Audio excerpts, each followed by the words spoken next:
сүүлийн үеийн эмэгтэйчүүд дэглэм барьж жингээ хасгаасаа шантраад нэг тариа хийлгээд байна гэж сонсогдоод байна. Тэр тариа нь сахартай хүмүүс хийдэг тариа юм гинлээ гэд.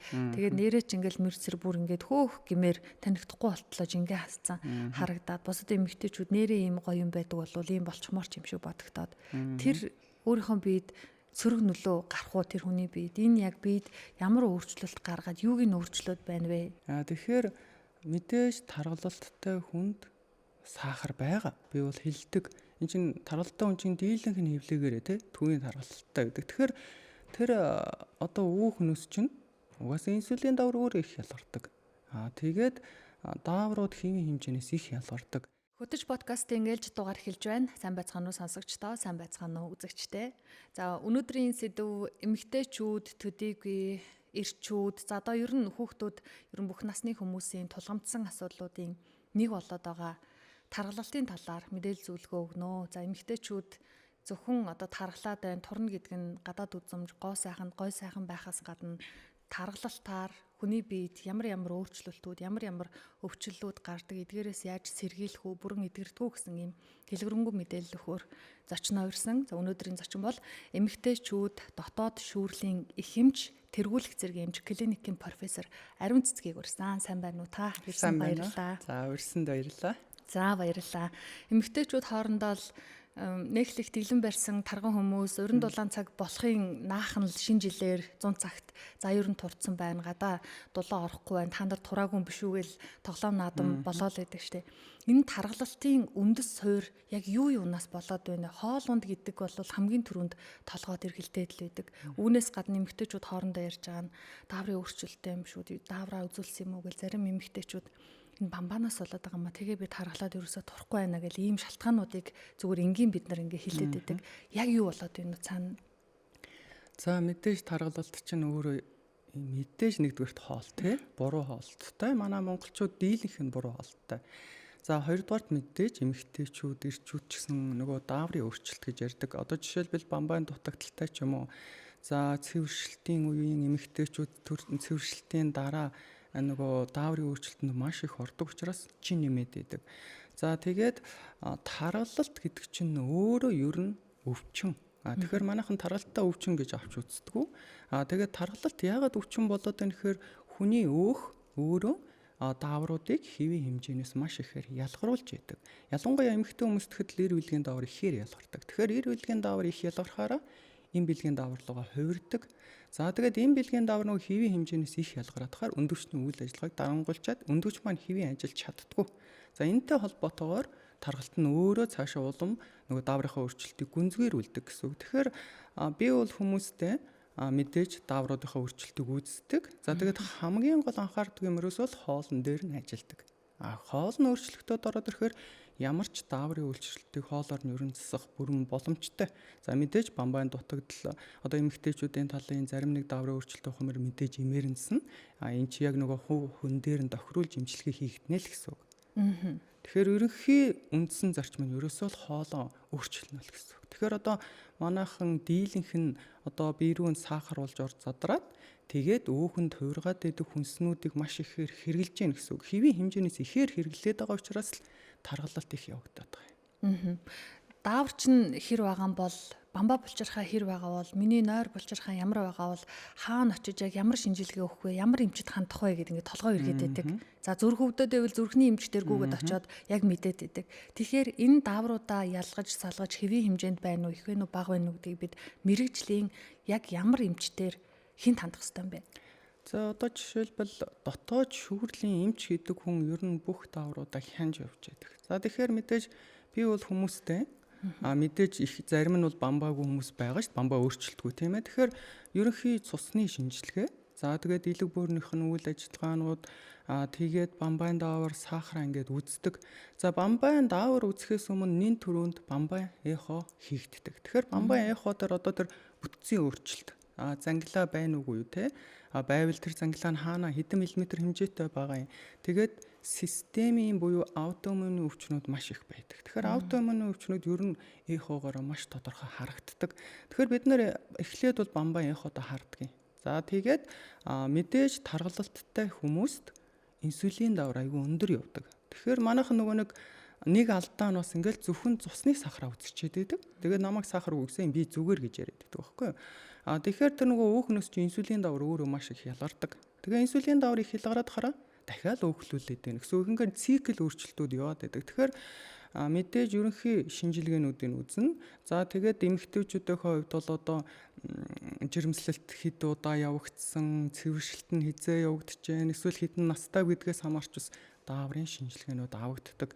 Тэгэхээр эн чинь нөгөө нэг ийм эхон дээр бас үзэх үзүүлэлтүүд байна. Тэгээ шинжилгээгээрээ гарч ирэх үзүүлэлтүүд байна гэсэн үг. Тэгэхээр ерөнхий шинжилгээнүүд нь авагдаад энээс цааш наривчлсан шинжилгээнүүд хийх шаардлагатай бол хийгдээд явдаг гэсэн үг. Ерөнхий одоо тархалттай хүмүүст бол бодисын солилцооны хам шинжигсэн 5 ер нь үндсэн үзүүлэлт байдгийн.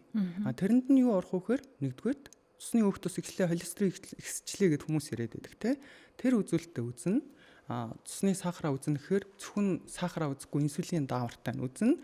За тэгээд нөгөө илгэний өөхлөлт тулаа гэдэг ингээд нөгөө араас нь шинжилгээнүүдэ хийгээд явна гэсэн үг. Тэгжээж оншийн бүрэн тодорхойлдог.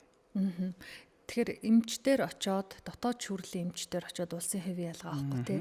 Би ингээд тархалаад байгаа маа. Миний дааврууд хэр хэмжээнд байна вэ гэхээр эмч өөрөө мэдээд эдгээр шинжилгээнүүдийг авчих уу. Одоо миний их дийлэх иргэдийн мэдээд байдаг шинжилгээ бол цусны дийлгэрэнгүй ерөнхий шинжилгээ өгнө. Шээсний шинжилгээ өгчих гээд. Тэгээд нэг эмнэлгээр явахдаа бүр яа хаахтар амьд тулчаагүй бол тэгсэж байгаа дундаас нь орхичод байдаг шин. Цусны шинжилгээгээр ч одоо яг юу гарах хэвтэй юм, юу гарах байж байгааг нэмэлт юм өгөхгүй байгаад орхичдөг юм уу? Шээсээр бид нар яг юу үзэх хэвтэй, хэвийн хэмжээнд байх нь юу юм гэдгийг нь бас яг тодорхой мэдээд байдаг. Тийм, шээсний шинжилгээ чи ер нь бол бөөнийхөө үйл ажиллагааг маш сайн хэлж өгдөг. За энэ хүнд одоо үрвслийн гаралтай өөрчлөлт байна уу? Эсвэл бүр бөөний дутагдал руу ороод уураг хаяад улаан эс цагаан эс нь ялгараад байгаа мó? Эсвэл шээсний шинжилгээч өөрчлөлт бүр сахарыг хэлж өгдөг байхгүй юу? Шээсээр нь сахар ялгарч гэнэ үгүй те. Тэгэхээр ерөнхий энгийн шээсний шинжилгээ бол маш их үзүүлэлт хэлж өгдөг юм. Тэрэн дээр өөрчлөлттэй үйл бид нар цааш нь ингээд гүнзгийрүүлсэн нарийн шинжилгээнүүдээ хийдэг. За тэгээд дийлэнх одоо нөгөө тархалтайгаа орж ирж байгаа хүмүүсээс за тодорхой хэмжээгээр бамбаагаа үзүүлжсэн үү, бамбаа чинь хэвийн үү гэж асууна. Тэгэхээр ихэнх нь хэвийн гэж хариулдаг. Чи яагаад хэвийн гэж байгаа үзүүлсэн юм өгөхөр огт үзүүлээгүй. Тэгээд үзүүлээгүй хэрнээ бамбаагаа хэвийн гэж ихэнх хүмүүс боддог. Энэ бамбаа гэдэг чинь ер нь одоо хүмүүс нэг дотор эргэтний үртлийнхөө харуулад яваад идэг шүү дээ. Тэрэн шиг жилд нэг удаа хийж явах хэрэгтэй шинжилгээ байхгүй юу? Тэгээд ерөнхийдөө тархалтай хүмүүс маань би бол одоо тэр бамбаагийн нэг үрчлэн үзэж эход өөрчлөлтөө шинжилгээнүүд авдаг. Тэгэхээр дийлэнх нь дутагдaltaй явж байдаг. Тэгэхээр энийг чи үзчихээж л онцлон нөхөс би зүгээрээ гэд ингээд яваад байдаг хүмүүс их байдаг. Бамбаа булчирхай өөрчлөлттэй таасаа хэлж штэ эрүүл гэдэг байгаа хэрнээ өөрчлөлтөө дутагдaltaй болсон байдаг. Энэ өөрчлөх шалтгаан нь яг юу байгаад гэдгийг өвчлөх шалтгаан нь бамбаа булчирхай. За бамбаа булчирхай чинь одоо мэдээж ихэнх өвчний үндсэн шалтгаан удамшил байдаг. За дамаа одоо нас залуу хүмүүст бол бамбаан зангилаа үүсэж байна гэдэг чинь дийлэнх шалтгаан удамшил. Мэдээж одоо эмэгтэй хүмүүст бол нөгөө жирэмстэл, төрөлт, цэвэршилт гэдэг дааврын өөрчлөлт их явагддаг болохоор эмэгтэй хүнд бамбаа өөрчлөлт их илэрдэг. Тэгээд тархалт өөрөө бас энэ бамбааг өөрчилнө гэсэн үг. Яг гэвэл бамбаа булчирхай ч өөрөө бодисын солилцоог удирддаг том булчирхай. Тэгэхээр эн чинь нөгөө бид эдийн одоо цахилгааны ер нь бол би генератор гэж хэлэх дуртай. Цахилгааныхаа их үүсвэрийг гэмтээгээд авах юм бол бусад эрхтнүүд нь одоо ингээд дотор эрхтнүүд нь гэмтнэ гэсэн үг тийм ээ. Тэгээд эн чинь өөрөө бодисын солилцоог удирдах байгаа эрхтэн гэдэг байгаа учраас таргалах юм бол бодисын солилцоонд өөрчлөлт орно. Тэгэхээр мэдээж таргалалт тодорхой хэмжээгээр бамбаа булчирхайнд нөлөөлнө гэсэн үг. Эмчт нар яхад харахаас гадна та зарим хүмүүсийн ингээд нүдэн бүлтээсэн тэгэд нэг хоолоо дээр юм бомбгор юм байна уугүй юу гэж тэмтэрч үзээд байгаа харагдаад байдаг. Хэрвээ тэр бамбаа булчирхай нь хоолоо дээр бомбоож мэдэгдэхийц болцсон нүдэн бүлтээсэн байх юм бол тэр нэлээд өөрчлөлттэй болцсон байна гэсэн үг үү? Эсвэл нөгөө хурц өрөвсөл ямар өрөвсөл үлээг нөгөө нойр булчирхайн дээр хилээд байдаг шүү дээ. Эсвэл нэг огцон ийм өрөвсөл явагдсан байгаа гэсэн үг үү? За нүдэн бүлтийн гэдэг бол ерөнхийдөө бамбаа хордлоготой хүмүүст. Тэр бас нэлээд хүнд шатанд орж ирж байна гэсэн үг. Тэр чи яагаад гэвэл нөгөө нүдний арын өөхөн эслэг хавгнаад хөөгөөд нүдэ урагшин түрээд байгаа учраас нүдэн бэлтээж орж ирдэг хордлогоос болоод. За хоолой хүзүүн дээр мэдэгдэхүүц ингээд товоогод байна гэдэг чинь зангилаанууд нь маш их томорсон гэсэн үг. Тэгээд тэд нар ч юм бол нэлээд удцсан өөрчлөлтүүд орж ирж байгаа байхгүй яа. Тэгээд ингээд зүгээр хараад тэмтэрхэд бол бамбаад өөрчлөлтгүй хэрнээ. Эхогоороо зангилаатай хүмүүс маш их байдаг. Тэгэхээр эхо гэдэг чинь өөрөө бүр 2 мм зангилааг харах чадвартай. Маш сайн шинжилгээ бамбаа хувьд. Тэгэхээр энэ түрүүнд л эхогоороо бид нар оншоо тавьдаг гэсэн үг. Хэрвээ зангилаатай гэдгийг мэдэхгүй нүдэн бүлтийгээ дахад ингээд том зургуу яваад байвал юу болох вэ? Мэдээж нөгөө бамбаа хордлогдох чинь тэр хүн хоронд хортоод байна л гэсэн үг шүү дээ, тий. Тэгэхээр зүрх судасны талын өөрчлөлт маш их гарч ирдэг.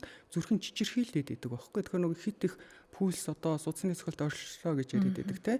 Тэрнээс гадна ясны сэргэгчлэлт үүсдэг. Тэгэхээр энэ бамбаа хордог бол ерөнхийдөө л бүх үеийн хордлого явагдаж байна гэсэн. Тэгэхээр хоронд хортоод байгаа хүн мэдээж эцсийн үр дагавар нь ямар байх вэ? Зүгээр баг энэ хор уугаад байгаатай ер нь ялгаагүй л гэсэн үг байхгүй юу? Та чихрийн шижинг хоолоор цэвэр эмчилж болно гэж ярьдаг. За тархалтыг хоолноос олсон тархалт бол мэдээж хоолоор эмчлэгдэн. Тэгэхээр бамбаа булчирхайн эмчлэгдэж болохоор өөрчлөлт хоолоор эмчлэгдэх боломжтой юу? Эм тан эсвэл хагалгаа янз бүр өөр юм хавсрах уу? За мэдээж нөгөө зангилааныхаа шин чанараас хамаарна тий. Хоргүй зангилаа бол бид нар аль болох бамбаагаа хэвийн барьж явах зорилготой аль болох мэс цаслалт оруулахгүй байхыг зорддог. За мэдээж нөгөө зангилаа нь хит том ч юм уу хүндрэл өгж байгаа ч юм уу жишээлбэл хавдрын сэжигтэй бол шууд бамбаа өгдөх мэсцлүүд яригддаг. Мэсцлийн заалтууд бол тусдаа. Тэгээ бидний зорилго бол одоо бамбаатай дийлэн хүмүүс чинь дутагдaltaй явдаг. Тэгэхээр дутагдaltaй хүмүүс маань ингээд хавагнаад жингийн илүүдлүүд явагдаж эхэлдэг. Тэгэхээр бид нар нөгөө жингийн хоолтын зас өөрчилж өгөөд жингийн хэвийн барьчихаар тэр өөрчлөлтийг аль болох цааш нь хүндрүүлэхгүй эрүүл явуулах зорилго тавьдаг. Тэгэхээр мэдээж эн чинь бодисын солилцоогоо удирднаа энэ булчирхаа гэдэг чинь бид нар бодисын солилцоог нь хоолоор нь хэвийн байлгаж өгнө гэсэн үг. Тэгэхээр одоо манай монголчууд чинь нэг энэ хооллоод байгаа нь ерөнхийдөө зөв хоолт гэж ойлгодог тийм. Үндсэндээ талах, чихэр, гурилан бүтээгдэхүүнийх нь хэрэглээ хэвийн хэмжээс ихссэн. Тэгэхээр энэ нь өөрөө эргээд өвчин үсгээд байгаа байхгүй. Тэгэхээр бид нар энийг ямар ч хоол хүнсийг зөв зохистой хооллож ийж эрүүл амьдардаг. Тэгэхээр бид нөгөө хоолныхын зөв зохистой дадлыг л суулгаад байгаа гэсэн үг. За бамбаа булчирхайг бол одоо яхад харддаг юм байна. Цусны шинжилгээгээд мэрэгжлийн эмч ингээд үзээд онцлоод эмчилгээ хийдэг юм байна. За ер нь баримжаатай болчлоо. Одоо эмэгтэйчүүд талаасаа ярих юм бол эмэгтэйчүүдийн дааврын асуудал гээл даавар гээл бүр ингээд жоохон толгой эргүүлээд байдаг. Тэгээ цэвэршилтийн насны эмэгтэйчүүд даавар нь тэнцвэргүй болно гэ. Тэр нь тэнцвэргүй болж байгаа нь одоо ихсээд байгаа мó, багасаад байгаа мó, цэвэршиж байгаа тохиолдолд эсвэл цэвэршилт явагдсан тохиолдолд тэр дааврыг гаднаас нөхөх ийм боломж байдгийн болов яаж тэнцвэржүүлэх вэ? Тэгэл ингээл таргалаад тэгэл таргалсаар байгаа л одоо тэгэл хэлбэр галбиргуу тарган хэвээрээ үлдэх үү? За тэгэхээр одоо нөгөө сарын тэмдэг яг сар сардаа хэвээ ирнэ гэдэг чинь ерөнхийдөө дааварчин хэвээ явж байна гэсэн үг. Сарын тэмдэгт өөрчлөлт ороод одоо нэг хэд хоногоор хойшлдог ч юм уу эсвэл 2 сар ирдэггүй ч юм уу эсвэл өвдөлттэй ирдэг ч юм уу ямар нэг зовиртой байвал энэ дааварт өөрчлөлт байна гэсэн үг. Эсвэл жирэмсэлж чадахгүй ч юм уу тийм үү? Жирэмслэн ч гэсэн өсөлтгөө болох цулбах гэдэг чинь ерөнхийдөө энэ хүнд дааврыг өөрчлөлт байна гэдгийг хэлж өгч байгаа. Бид сарын тэмдэгтээ нь уялдуулж дааврын шинжилгээг авдаг. Энд чинь бас тодорхой хоногудад авдаг шинжилгээнүүд нь. Тэгээд тэр дааврынхаа үзүүлэлтийг харж агаад аль дааварт өөрчлөлт орсон байна. Тэрнээс хамаарч ямар дааврын эмчилгээ хийх үү гэдгээ шийддэг. Тэгэхээр эн чинь ганц нэг даавар яригддаггүй, маш олон даавар яригддаг. Одоо сарын тэмдгийн эхний хагаст фолликул сэдэгч даавар ялгараад 2 дугаар хагаст нь шар үеийн даавар ялгарч гэдэг ч юм уу нэг иймэрхүү даавруудын одоо аль үед нь явж гин гэдгээс хамаарна. За тэгээд мэдээж одоо сүүжилт хариулсан пролактин даавар гэдэг маш олон даавруудтай. Тэгэхээр тэднийг бид нар үзэж ээж л шийднэ гэсэн үг. За мэдээж бас тодорхой хэмжээгээр нөгөө эходоо харна шүү дээ тий. Өндгөвч умаахаа үйл ажиллагаа бүтцүүдийг бид нар эхогоор хараад тэгээд тэр өөрчлөлтөөсөө дааврын шинжилгээнүүд нь хийгдэж явдаг гэсэн үг. За цэвэршилтийн насны эмэгтэйчүүдүүд бол эм бэлгийн даавар буурдаг. Тэгэхээр эм бэлгийн даавар буурахаар нөгөө цусны өөх тус ингээ физиологиороо эм бэлгийн даавар буурсантай холбоотой ихсдэг. Тэгэхээр нөгөө эмэгтэйчүүд маань таргалаад эхэлдэг байх нь шүү дээ тийм үү. Тэгэхээр энэ таргалалтыг бид нар яаж зохицуулах юм? Хоол хүнсээрээ л зохицуулна гэсэн үг. За мэдээж нөгөө цэвэршилтээсээ болоод одоо хөлрөх, халуун оргих, одоо сэтгэл санаа докторгүй болох гэд бүр маш том өөрчлөлтүүд зовирууд илрээд байгаа хүмүүст бид нар даавраар нь бас засдаг. Тэгэхээр энэ чинь нөгөө хувь хүмүүсээс хамаарч бид нар ямар имчилгээ хийх вэ гэдгийг шийддэг. Тэрнээс одоо цэвэрштэй байгаа хүн болгонд даавар ийм өгнө гэсэн байхгүй. Тэгээд мэдээж одоо цэвэршилтийн үед ч гэсэн ингээд нөгөө тархлаад байгаа хүмүүстэй мөн л хоолтын зохицуулж зааж өгж ийж хэвийн жинд нь буулгадаг. Тэгээд хэвийн жинтэй байгаа хүн харьцангуй зовир багтаа. Эмэгтэйчүүд яг өндгийс нь төрөхдөө ингээл нөөцтэй төрдөг гээл тэгдэг. Тэр нь дуусаад цэвэрч байгаа гэдэг. Тэгээ зарим тохиолдолд одоо уг нь ингээл бодоод байсан чинь үгүй юм шиг одоо энэ өндгийсийг нөхөн төлжүүлж байгаа эсвэл цэвэршилтийн хугацааг сунгаж байгаа гэл нэг иймэрхүү судалгаа одоо үнэн худлаа нь мэдэгдэхгүй юм сүүлийн үед бас ганц нэг харагддаг болчихж нэрээ одоо орчин үеийн шинжилгээ ухаантай өндгийсийг нөхөн төлжүүлдэг болсон юм уу? Эмэгтэй хүний бас нөгөө талаасаа 50 хэд хүрчээд ч байдгийн 60 хүрчээд цэвэршихгүй одоо биеийн юм сарын тэмдэг ирээд байх нэг талдаа муу юм уу эсвэл ингээд урт хугацаанд ирээд байх тусмаа сайн байдаг юм уу гэдэг ийм хоёр асуулт.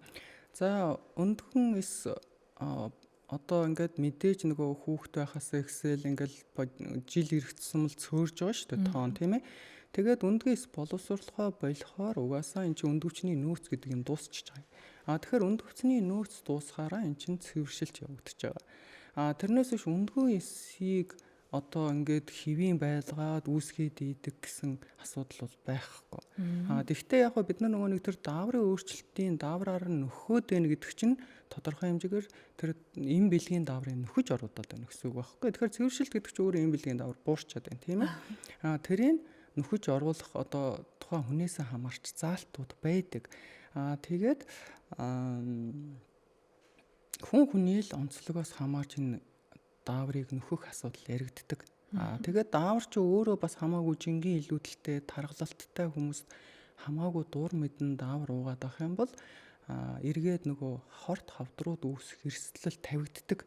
Тэгээд мэдээж нөгөө нэг цусны бүлэгнэлт нэмэгддэг. Тэгэхээр цусны бүлэн нэмэгдэн гэдэг чинь судсуу чинь бөглөрнө гэсэн үг тийм үү? Тэгэхээр энийг бас яг л ерөөсөл даавар гэдэг имийг эмчийн хяналтанд эмчийн заавраар л хэрэглэнэ. Тэрнээс би цэвэршилтэд хойшлуулах гэж байна гэдэг дур мэдэн даавар үүсээд уугаад байх юм бол эргээд эрсдлүүд байх нь шүү дээ тийм үү? Одоо тэгээ 60 хүрчээд биений юм нэрэд ингэж яваад байна залуу байна гэдэг ч одоо сайн юм уу юу? Ерөнхийн одоо цэвэршилтийн насыг чинь нэг 49-өөс нэг 55 насны хооронд гэж тодорхойлдог тий. Тэгээд хит одоо 55-аас хойш цэвэршилт явагдаад байвал за тэр тохиолдолд дийлэнхтэй одоо нөгөө нэг умаа хоргоо хавдар мьомтой ч юм уу ерөнхийдөө бас нэг жоохон дааврын өөрчлөлттэй хүмүүс тэгж хойшилдог. Тэгэхээр энийг одоо бид нэр бас л үзэж шийдэж ижил энэ яг зөв явагдаад байна уу эсвэл энэ ингэж цэвэрших хүн байна уу гэдгийг үзэж ижил шийднэ гэсэн үг. Сүүлийн үеийн эмэгтэй хүүхдүүдийн хөгжил их урдан болсон. Сарын тэмдэг их эрт ирдэг болсон. Бага ангитай байхад хүрээд ирдэг. Тэгэхээр энэ хүүхдүүдийн магадгүй те сарын тэмдэг нь тогтворжоогүй байх үед 2-3 сар алгасаал эсвэл сард нэг 2 удаа үзэгдэх гээл байгаад идэг шүү дээ. Энэ дааврын өөрчлөлт байгаад байна уу? Зөвхөн насанд хүрсэн эмэгтэйчүүд биш. Бага насны эмэгтэй хүүхдийг эмэгтэйчүүдийн дааврын өөрчлөлт үзүүлдэг юм шинжилгээнд хамруулах хэрэгтэй юу?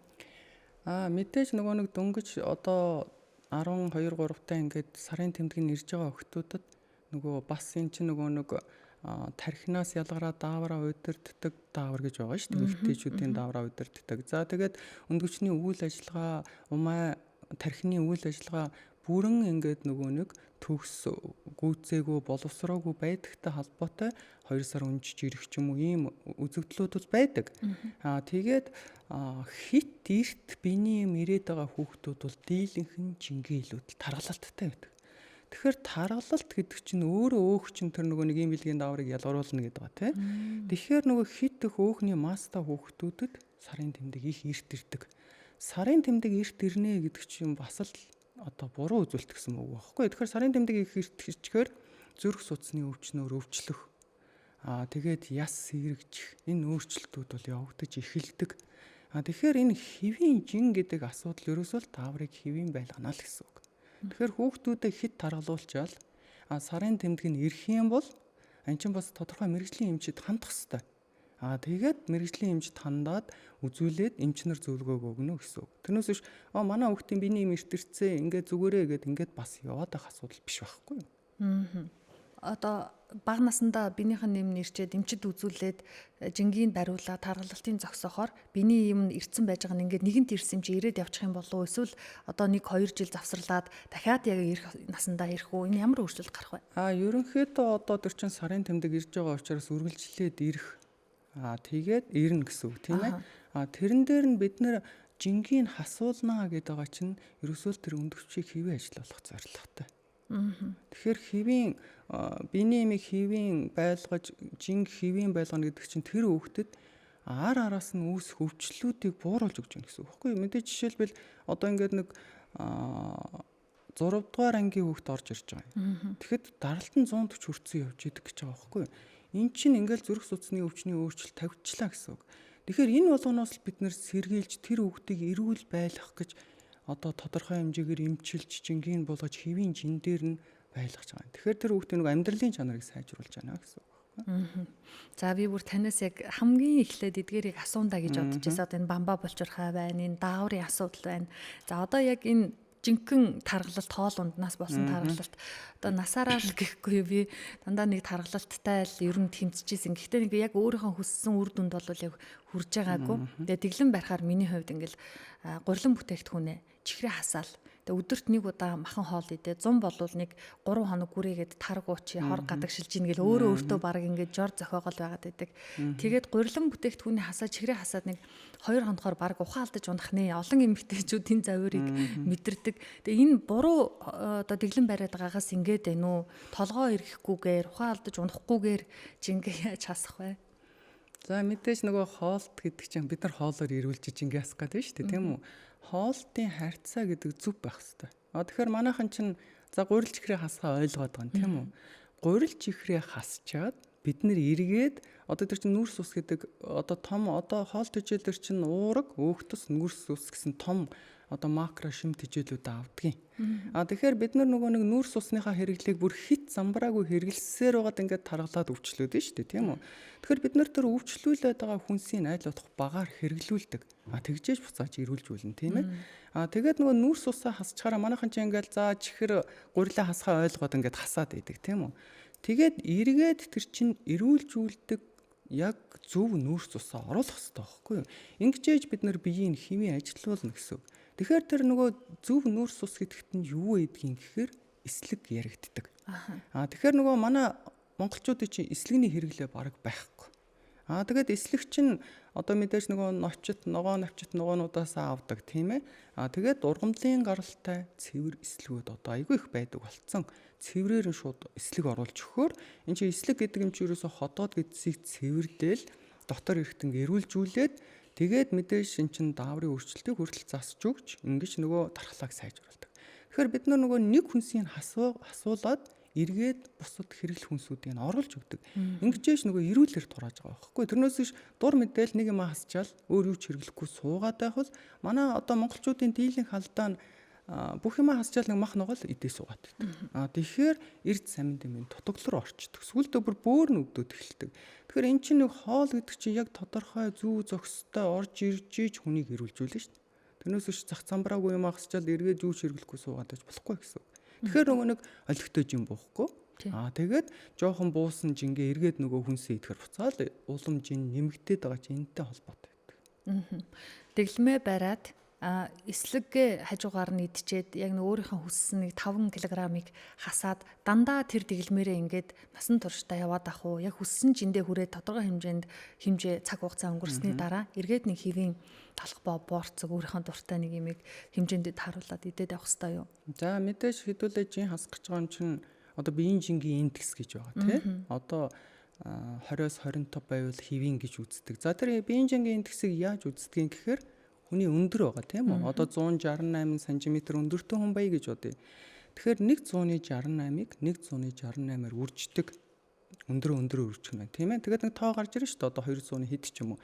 Тэгэхээр одоо байгаа жингээ хуваадаг байхгүй тэр тоонд. Тэгэхээр 20-с 25-ын хооронд байх юм бол чи хэвийн жинтэй байна гэж үзнэ. 25-аас 30 болоод эхлэх юм бол жингээ илүү тэлтэй байна. 30-аас дээш гараад ирэхүүл ингээл таргалалт 1-2 дугаар зэрэг гээд яригадаад эхэлнэ.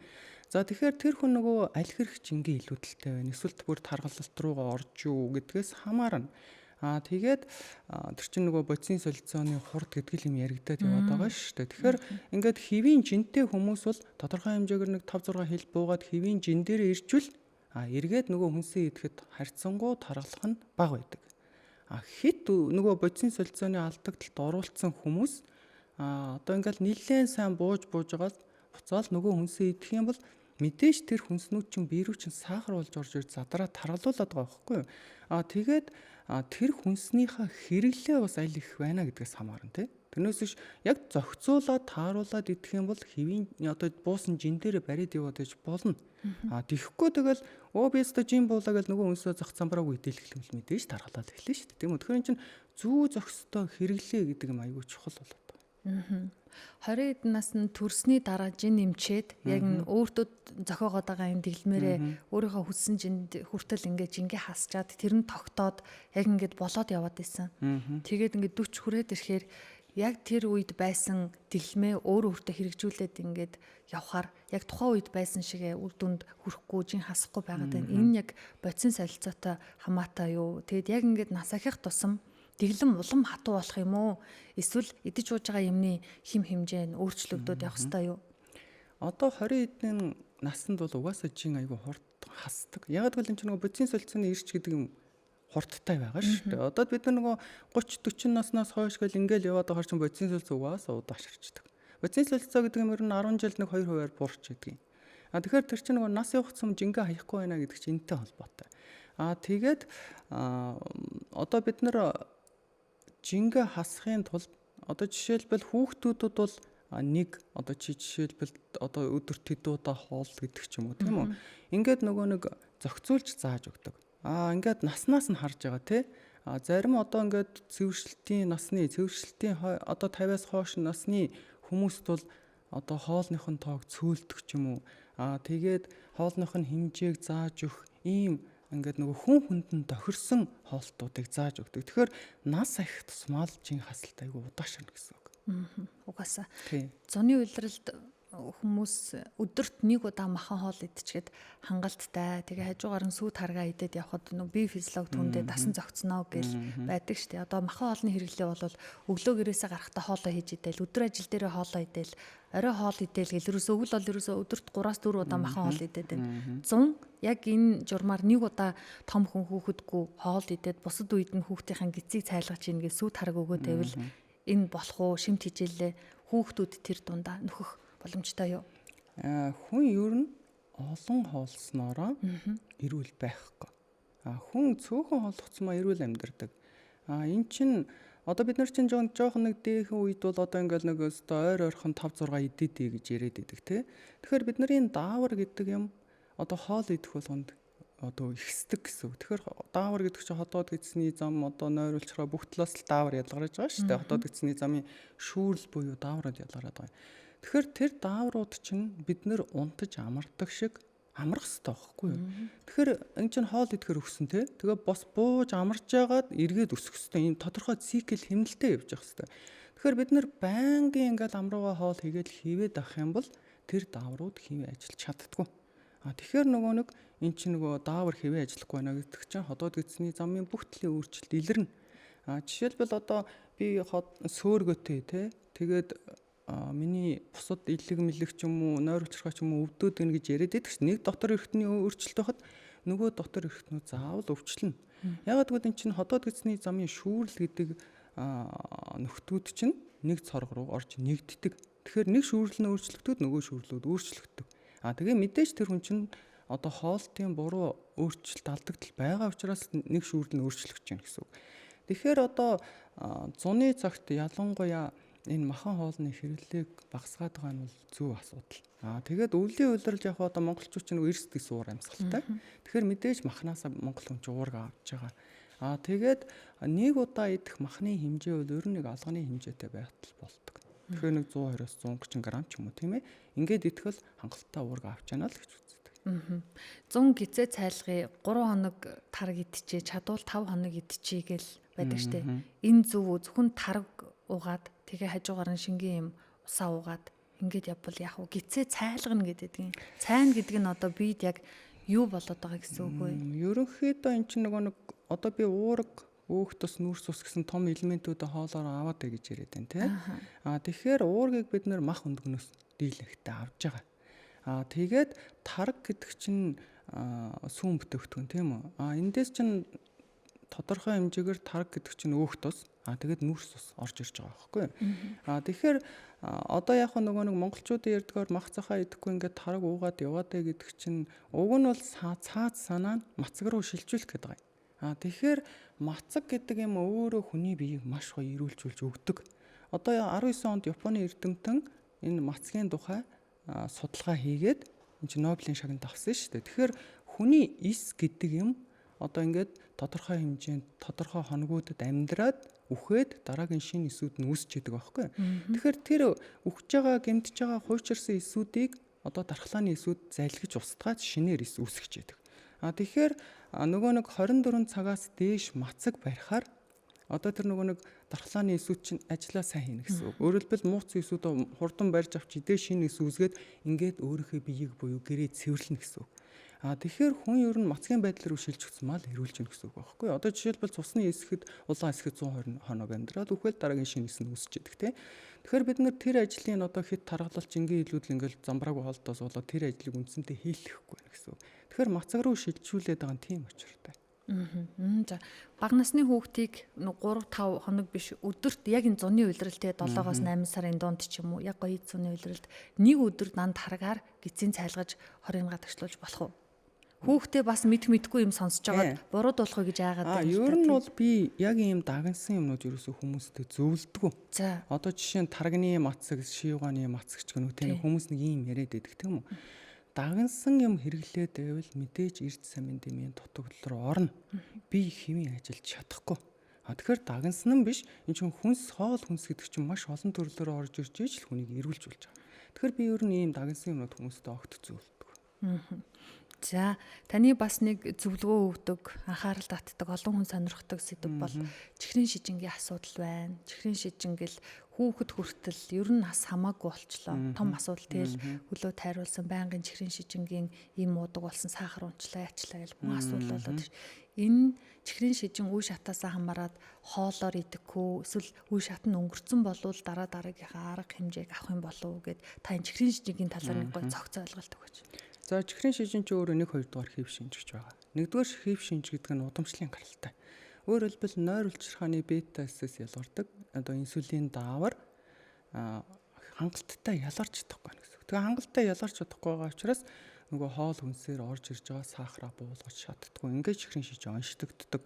За тэгээд тэр чинь нөгөө нойр улчирхаан тэр эс лангергансын эс аль тэр их гэмтснээс хамаарат инсулин дааврыг тариагаар нөхөж тариад байгаа юм. Тэгээд 2 дугаар хэлбэрийн чихрийн шижин гэдэг бол дийлэнх нь тархалттай холбоотой. Тэгэхээр тархалт гэдэг чинь өөрөө хоолны өвчин байхгүй. Тэгэхээр бид нэр энэ хоолны өвчнийг хоолоор нь л эмчилнэ. Тэгэхээр нөгөө нэг одоо хүмүүс чинь нэг 2 дугаар хэлбэрийн чихрийн шижинтэй хүмүүс чинь сахарын эмнүүд уугаад байгаа тийм үү? Тэгэхээр энэ сахарын эм инсулин тариа гэдэг бол ерөнхийдөө цуснд иргэддээд байгаа өндөр сахарыг л буулгах гэж үзээд байгаа эмчилгээнүүд.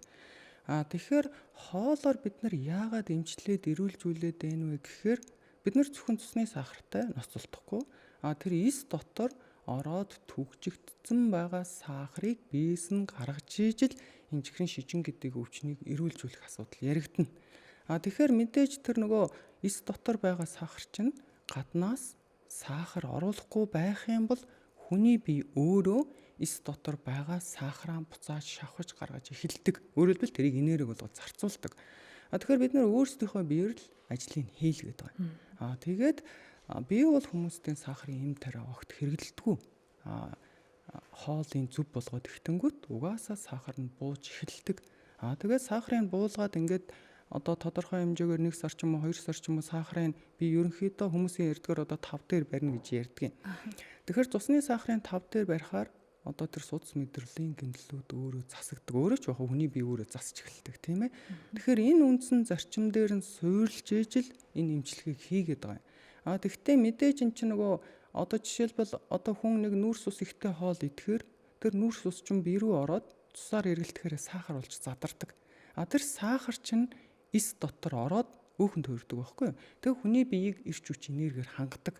Тэгэхээр бид нөгөө нэг хит их нүүрс усны хэрэглээд яваад байна гэдэг шүү дээ, тийм үү.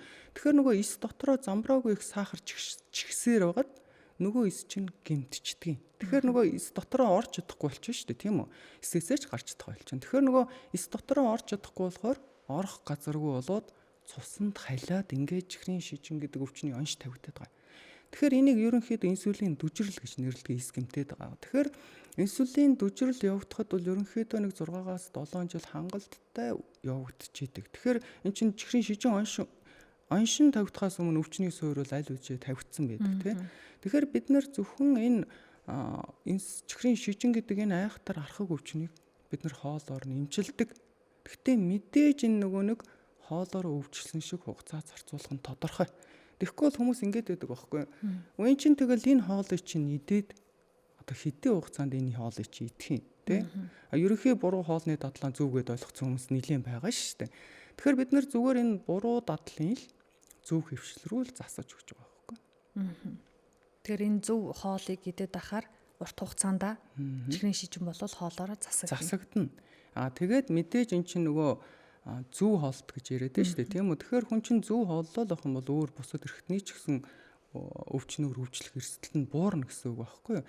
Тэгээд судас мэдрэлийн гэмтлүүдийг засаад байна гэдэг чинь эн чинь биений яваагаараа ирүүлж гинэ гэсэн. Тэгэхдээ мэдээж олон жил шаардлагаднаа л гэдгийг би хүмүүстэй хэлдэг юм.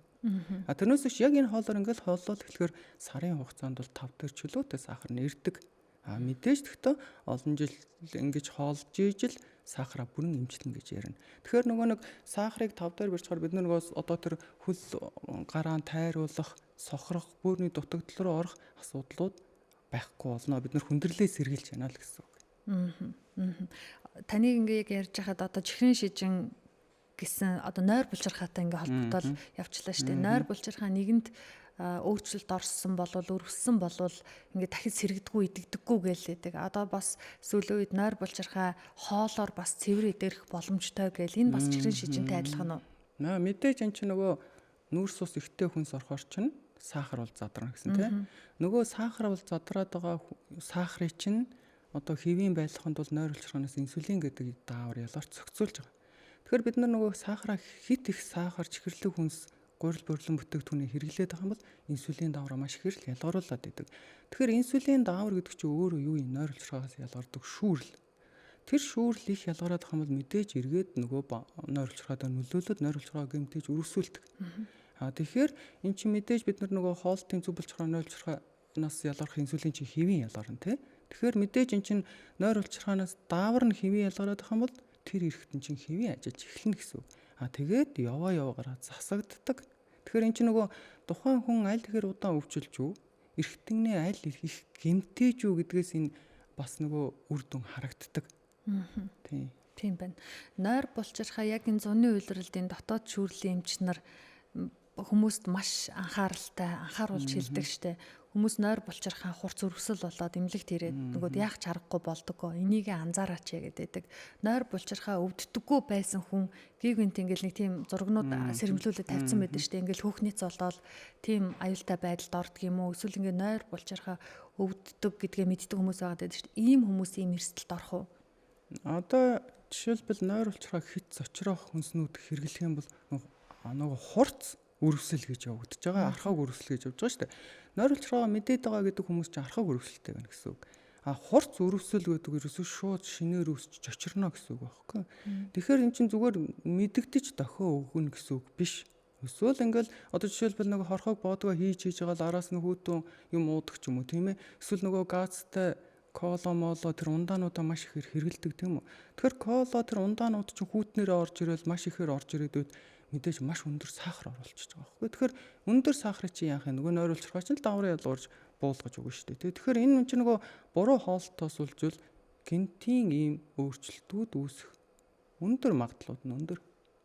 Ийм магадлал байгаа тийм. Байлгүй яах вэ? Сүүлийн үеийн эмэгтэйчүүд дэглэн барьж жингээ хасгаасаа шантраад нэг тариа хийлгээд байна гэж сонсогдоод байна. Тэр тариа нь сахартай хүмүүс хийдэг тариа юм гинлээ гэд. Тэгээд нэрээ ч ингээл мэрцэр бүр ингээд хөөх гэмээр танигдахгүй болтлоо жингээ хасцсан харагдаад бусад эмэгтэйчүүд нэрээ ийм гоё юм байдаг болвол ийм болчмоор ч юм шиг бодогдоод тэр өөрийнхөө биед сөрөг нөлөө гарах уу тэр хүний биед? Энэ яг биед ямар өөрчлөлт гаргаад юуг нь өөрчлөөд байна вэ? За эн чинь нөгөө Оземпик, Монжоро гэсэн тарианууд яригдчихэж байгаа. Тэгэхээр мэдээж таргалалттай хүнд сахар байгаа. Би бол хэлдэг. Эн чинь таргалалттай хүн чинь дийлэнх нь хөвлөгөөрэй те төвийн таргалалттай гэдэг. Тэгэхээр тэр одоо өвөх нөс чинь угаасаа инсулин давар өөр их ялгардаг. Тэгээд дааврууд химийн хэмжээнээс их ялгардаг. Тэгэхээр энэ тариа чинь бол ерөнхийдөө GLP, GIP энэ төргээд нөгөө нэг одоо жишээлбэл сахар төсд пептид ч юм уу сахараас хамааралтай инсулин төсд пептид гэдэг ингээд нөгөө тэр одоо пептид буюу одоо хүний биеэс одоо инсулиныг одоо жишээлбэл инсулинийг их хэмжээгээр ялгаруулж байгаа сахарыг буулгах юм үйлчилгээтэй байна гэсэн үг. Тэгэхээр тэр тарианууд чинь хүний гидснээс ялгардаг. Тэр ерөнхийдөө даавартай төстэй үйлчилгээтэй гэсэн үг. Тэр ижил үйлчилгээтэй гэсэн үг. Тэгэхээр эн чинь инсулинийг ялгаруулна гэдэг чинь тэр сахарыг буулгана гэсэн үг. Нэгдүгээрт, хоёрдугаарт эн чинь өөрөө хоолны дуршлыг буулгаж өгдөг. Тэгэхээр нэг ходоод нөгөө удаан сатгалын юм шиг мэдрэмжтэй явуулдаг.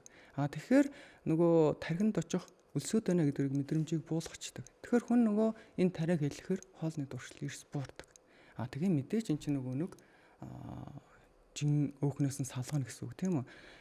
Тэгээд яг энэ тариа бол сүүлийн үеийн судалгаагаар одоо ийм гаж нөлөөтэй гэсэн одоо жишээ нь Оземпикээс дараагийн шаталтын арай гаж нөлөө багтаа тарианууд гэдэг тарианууд гарч ирж байгаа. Тэгээд таргалалт гэдэг өөрөө маш том өвчин.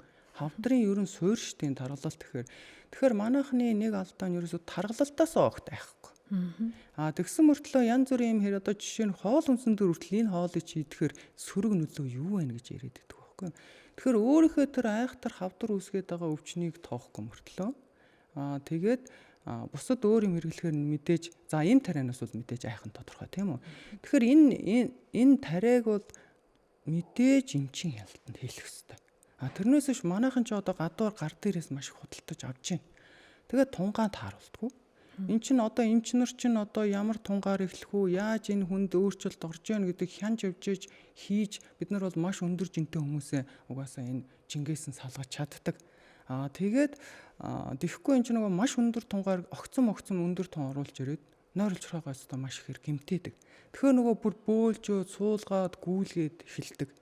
Тэгэхээр эн чинь их ямарваа тариаг ингэж хяналтгүй гар дээрээс худалдаж авч хийж болохгүй. Үнэхээр одоо тэр таргалтаасаа салах гэдэг бол тий мэрэгжлийн эмчтэр очиод зөвлөгөөг нь аваад эмчийн хяналтанд хийлгээч гэж би хэлэх гээд байгаа. Тэгээд энэ тариа чинь хоололттойгоо хавсарч орж иржээд үр дүн нь маш сайн гардаг. Тэрнээс хоолоо өөрчлөхгүй энэ тариаг хийлгээд үр дүн маш муутай. Тэгэхээр эн чинь мэдээж эн чинь цогцоор нь юмыг өөрчилж ийж жинхэнэ асуулаад байгаа шүү дээ тийм үү. Тэгээ ядаж ирүүлэр турах хэрэгтэй байхгүй. Тийм. Таны пэйжийг мэдээллүүдийг би дагаж их уншдаг, сонсдог мэдээллүүдийн. Тэгэл эмэгтэйчүүдээ хүмүүсээ жингээ хасах амархан штэ гэ тэгэд уншихаар их гой сонсогдно, гой санагдана. Нэрээ ямар гоё юм бэ нэг ингээл хүссэн жиндээ хүрхэнсэн гэл бодогтоол явждаг. Тэгээ та яг ингээд ирээд зөвлөгөө авж байгаа үйлчлүүлэгчид эмэгтэй эрэгтэй хүмүүст хамгийн түрүүнд ямар арга хэмжээ авдаг вэ? Сэтгэл зүй ер нь жингээ хасгаад өөрийгөө өөрчилөхөд хэр нөлөөтэй вэ? Олон жил ажиллаж байгаа туршлагаас харахад. Тийм, мэдээж хүний сэтгэл зүй маш их нөлөөтэй шүү дээ. Тэгэхээр манайхан ч нөгөө олон жил жинтэй явцсан. Тэгээд миний жинчс хэр хөргөн буухгүй дээ эмч минь зүгээр худлаадаа наадах чинь гэж орж ирдэг байхгүй юу. Тэгэхээр мэдээж би чинь нөгөө бүх юмыг тайлбарж өгнө шүү дээ. Тэгэхээр эн чинь бүх юмыг өөрт чинь ийм өөрчлөлт байна, ингэж яана гэдэг ингээд тайлбарж өгөхөр хүнд чинь нөгөөс нэг итгэл төрж эхлэв шүү дээ, тий. Тэгээд хоёлаа ингээд ямар ч үсэн явнаа. Тэгээд би хамгийн багадаа сард 7 кг хасуулж чаднаа гэж хүмүүстэй хэлдэг. Тэгэнгүүт нөгөө хүн чинь ингээл сэргээл эн чинь мэдээж өөрийнхөө өөрчлөлтүүдийг хоёлаа нийлж засаал тий. Тэгээд миний гол эмчилгээний арга ерөөсөө хоол. Би эрүүл дээр тураадаг. Тэрнээс биш би нэг айхтар тийм юм уулгаад байдаг юм байхгүй. Тэгээд одоо тэр хүн чинь юу идэж гэн, яаж гэн, хоолтын тайлбарлаа. За тэгээд эхний сардаа ингээд жингээ хассан хүн чинь дараагийн сард нь хоёлаа ийм маягаар явна гэдэг. Тэгээд мэдээж хүмүүсийн бүгдийн тайлбарлаад өгөхөөр хүмүүс чинь ингээд тэгээд нөгөө таргалалттай хүмүүс чинь дийлэнх нь хавантай байдаг байхгүй. Тэгэхээр нөгөө хоолтын зүв болгоод ингээд өгөхөөр хавн нь бууж эхэлдэг. Тэгээд хүн чинь нөгөө тодорхой хэмжээгээр нэг 7 хоногт ч юм уу 14 хоногт ч юм уу жин хасагдаад тэгэхээр нөгөө 100 г хөдөлтгүй байсан хүн чинь жин буугаад ихээр маш их уран болдог тийм үү. Тэгээд хүн чинь үр дүнтэй юм руугаа л мэдээж явна шүү дээ. Тэгэхээр одоо миний над дээр ирж байгаа хүмүүс яг үнэхээр л миний заавраар явах юм бол хангалттай би жингийг хасуулж чадна. Тэгээд мэдээж нөгөө нэг маш өндөр жин гэдэг чи одоо 120 кг-аас дээш гарсан жинтэй хүмүүс над дээр айгүй их ирдэг. Одоо олон жил явцсан тий.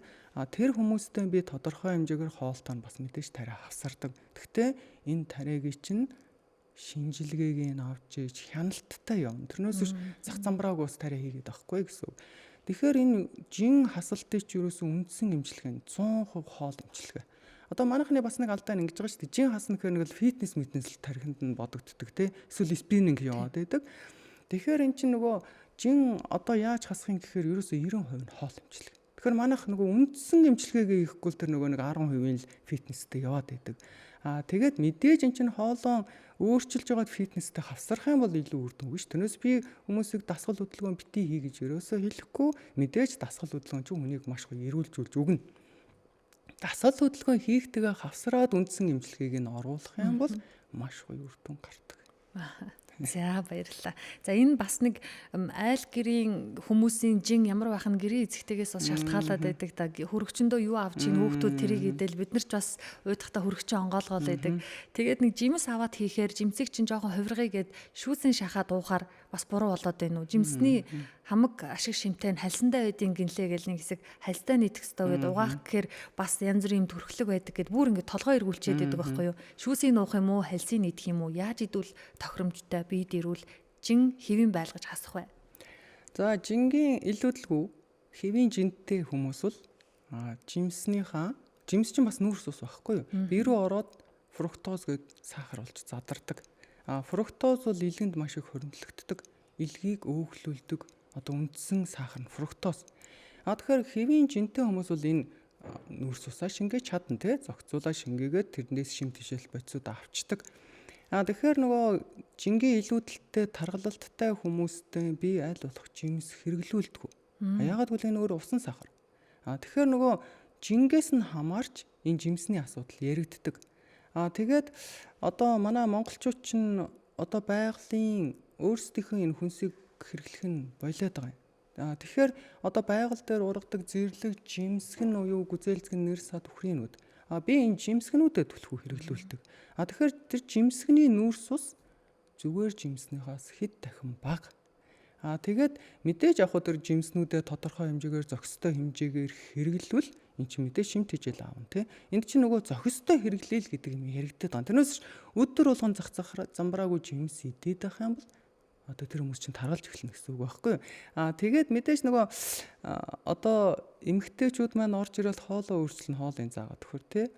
Тэгэхээр мэдээж нөгөө эмэгтэй хүнээс галтгой нь хамаардаг. Тэгээд эмэгтэйчүүдээ маань галтгой өөрчлөгдөж эхлэхээр гэр бүлээрээ эрүүлж иж эхэлдэг.